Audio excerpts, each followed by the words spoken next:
G'day everybody, welcome back to another video on the channel. So in today's video, I'm going to be going over a pretty heated debate in terms of the best AFL recruits of the 2022 AFL season. In today's video, I'll be going over my top 10. Just to confirm things, the criteria for a recruit to be in this video is they have to be a non-rookie player that joined a new club during the 2021 trade period, whether it be free agency, a trade, supplementary pick, or a rookie draft, etc. If you're going to enjoy today's video, make sure to leave a like and subscribe. That'd be much appreciated. And let's get into my top 10. Okay, so because of the amount of trades or recruits that happened last year, I don't really felt that there was a need to do honorable mentions. Feel free to name yours down below, but I've just wanted to go with a straight top 10. Kicking off at 10th place, we have 𝐼𝐻𝐿𝐼 from the Carlton Footy Club, obviously traded from the Western Bulldogs through a three-way trade where the Eagles gave the Bulldogs pick 52. Carlton gave West Coast Sam 𝗏𝐻𝐿𝐼, and the Bulldogs gave Carlton 𝐼𝐻𝐿𝐼, and he has been sensational this year for the Blues. Handful of injuries back there for the Blues this year. 𝐻𝐻𝐿𝐼 obviously going down during the middle part of the season. Zach Williams and Mitch McGovern, Oscar McDonald and Luke Parks, all those kinds of players, and I felt like 𝐻𝐻𝐿𝐼 has been one of their shining stars this year. Just a hell of an underrated player back there. I think he's top 3 in spoils this year as well, out of all the key defenders in the AFL. And he plays big, he plays tough, and I think he matches up against some really good key forwards, who he has been doing that this year. He holds his ground, he's good in the contest, and I just feel he's just been a solid recruit. He's been that good that Bulldogs fans are just kicking themselves of why did they give him away to Carlton. Carlton pretty much getting a young gun in 𝐻𝐻𝐿𝐼 for free, and he's just had a sensational year, and I felt like he really did step up when 𝐻𝐻𝐿𝐼 was out throughout the middle of the year with the AC joint injury. So yeah, 𝐻𝐻𝐿𝐼, I've got him at 10th. Coming in at 9th place, I've got 𝐿𝐼𝐻𝐿𝐼 from the Gold Coast Suns. He was delisted by the Blues at the end of last year and was picked up again from the Gold Coast Suns in the 2022 rookie draft. I feel like he's just the kind of player where you don't really expect too much from a guy that's 33, 34 years old. You might just join the subs, just to give him a bit of experience. Ben King obviously going down at the start of the season, you felt, well, geez, how they've fallen sharp up this year, but he has just turned into a natural beast, really, kicking, I think, 35 goals or even more this year in 2022. Him and 𝐵𝐵𝐿𝐼 is just seriously an underrated partnership as a dynamic duo, key forward duo in the competition, I'd say. Always had his ups and downs at the Carlton Footy Club, and then, of course, as I said earlier, got delisted, and he has now produced a career best season.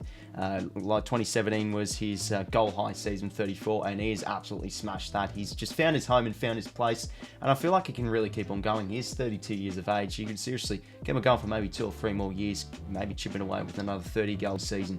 He's been one hell of a recruit. What a season he's had.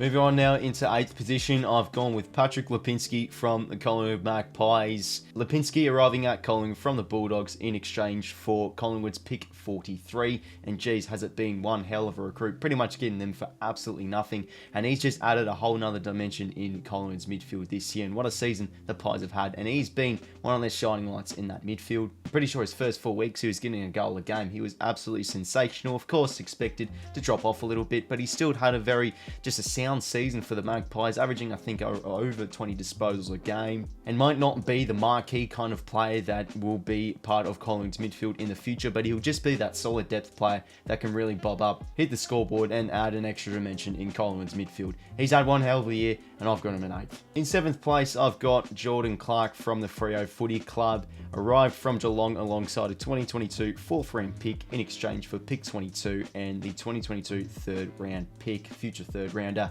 And I feel like he's been one of those players this year that's just not really being talked about too much. I think alongside him and 𝐻𝐻𝐿𝐼, they've become a solid duo across Freo's back half this year. I've mentioned him a few times on the channel before. I just feel like he gives them that dash across halfback. Jordan Clark racks up the meters gained per match. Still a young player, of course. I'm pretty sure around 21 or 22 years of age. And I just remember this trade last year, the rumours of he's just wanted to go to Freo. He was sick of Geelong, wanted to head back home to WA, and he's, I think, had a sensational year for the Fremantle Dockers. Again, just gives them really that dash alongside 𝐻𝐻𝐿𝐼. 𝐻𝐻𝐿𝐼's more of their setup kind of playing. Clark's just their meters gained accumulator, can rack up the football, loves to take the game on, and he's been solid across Freo's halfback this year. I've got Jordan Clark in 7th. In 6th place, and I do have Jordan Dawson for the Adelaide Crows. Obviously coming from Sydney after a long 6-year service for the Swans, returning home in exchange for a 2022 1st round pick to the Swans. So it's a really odd one because I feel like if Dawson was playing for more a successful side, nothing, going against the Crows, but if he was playing for a top 8 side, I think I'd probably put Dawson in my top 3, but he's sitting at 6th just because he's playing for a bottom 6 kind of quality side this year. I just feel like to be high up in the recruits, recruit of the year, you have to be playing for a successful side. But still, individual based, Jordan Dawson, he's in contention for the All-Australian potentially. Who knows, the 40-man squad, I don't know if he can make the full Australian, but he could be a chance. He's been, a top 6 general defender this year, I'd say. Similar to what he did at the Swans, just a multi-dimensional player, can take a nice intercept mark, has a beautiful kick, one of the best kicks in the competition, can shift forward, and he has a lovely set shot. So again, I'd love to put Jordy Dawson high up the list, but just because he's been playing for a bottom 4 kind of quality side this year, it's hard to really rise him up the ranks. But still, Dawson, he's been awesome for the Crows this year across the back 6, and I've got him sitting at 6th. Moving on now into 5th place, and we've got our first free agent, 𝐓𝐡𝐞 arriving at Carlton from Sydney as a restricted free agent, and he was an instant impact. I felt as soon as Hewitt was going to join Carlton, he would just give Carlton's midfield an extra dimension. It was pretty much the 3 big boys for Carlton's excellent first half of the season. It was Cripps, it was Kennedy, it was Hewitt. Hewitt was just so awesome as being that sweeper kind of role, can read the play, can tag, he can just do it all really. He's also the contested possession leader at the club, and was pretty much in All-Australian contention, I'd say, throughout the year. But just because he's having those recurring back injuries now towards the late half of the season, I've got him sitting at 5th. He could have been higher, but I still feel like he's had an excellent year for the Blues. Moving on now into 4th place, and we have one of the feel-good stories of the 2022 AFL season, Paddy McCartan. What a story, what a comeback story it has been. Joining the Sydney Swans through the preseason supplemental selection period. He's just had it all. He's had the concussion problems, was delisted by St Kilda, and he spent that year, last year, just playing in the twos, playing in the bigoos, as they love to say, for the Swans, and he was just building his defensive craft, working as a key back, alongside Sam Reid and his brother Tom, and he was snapped up and during the preseason, and what a recruit he's been. He's seriously in contention for maybe an All-Australian selection. Who knows? He probably will be a good, solid chance for making the 40-man squad, and he is top 5, or I'm pretty sure he is leading the competition in intercept marks. It's just been a very good season for Paddy McCartan. I feel like the Swans have just struggled with a few of their key backs. We saw that last year with, Melican and Caden Brand, just makeshift key backs that weren't doing the job. Tommy McCartan needed more help, and then came Paddy. He's just been awesome. He just seems to read the ball drop so well. Loves an awesome intercept mark. He's been magnificent this year. Get around the big Paddy McCartan. I've got him at 4th. Moving on now into the top 3, and this is where things get pretty interesting. You probably already know what the top 3 is, but you're just wondering where I'm going to be shifting the plays. 3rd place, I've got Will Brodie from Fremantle.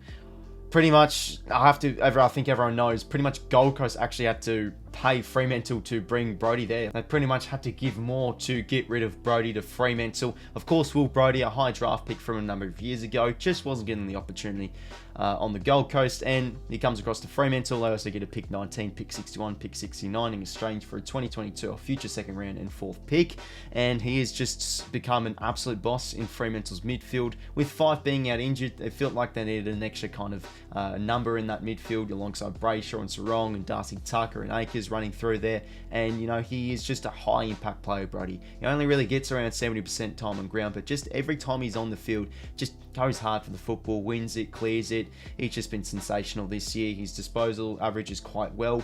Probably not in talks for potentially an All-Australian selection, but I just feel like he's the perfect role player for any club. Comes in, gets it done. He's just had a revelation of the year for Fremantle. And again, just how Gold Coast have to actually pay him to send Brodie to Fremantle just baffles me. Freo pretty much paid nothing to get Brodie, and he's been possibly, yes, recruit of the year, but there's just 2 other players who I reckon are just a tad better. But anyways, Brodie, he's been awesome. Got him at 3rd. Moving on to 2nd place now, and I've got 𝐬𝐻𝐿 from the Gold Coast Suns.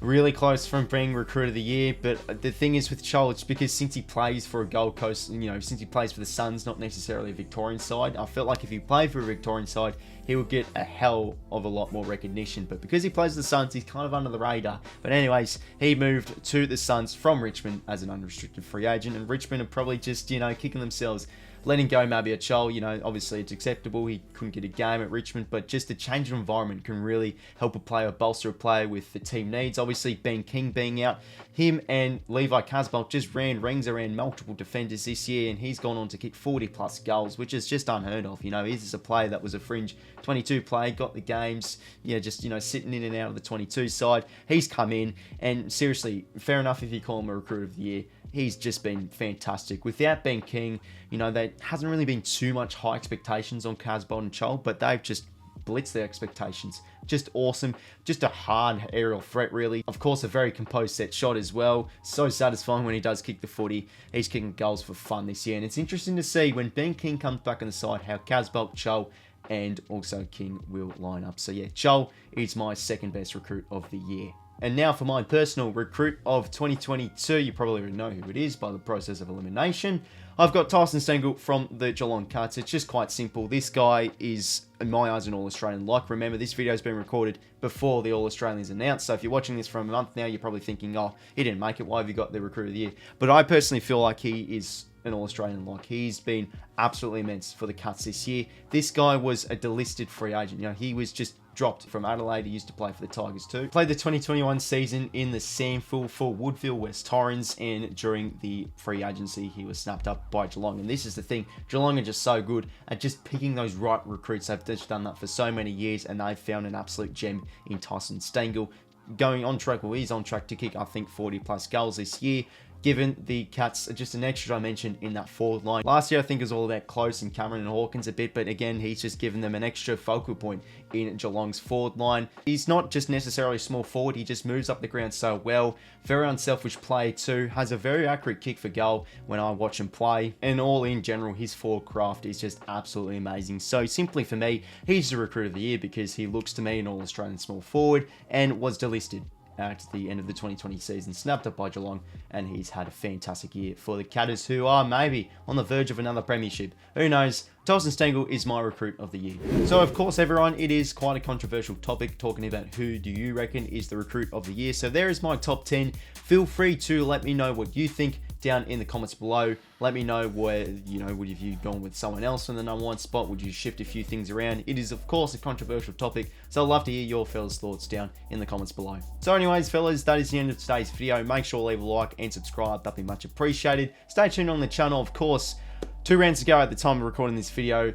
Things are getting exciting in this year of AFL footy. So yeah, thank you again for watching today's video. And until next time, I'll talk to you later. See you later, fellas.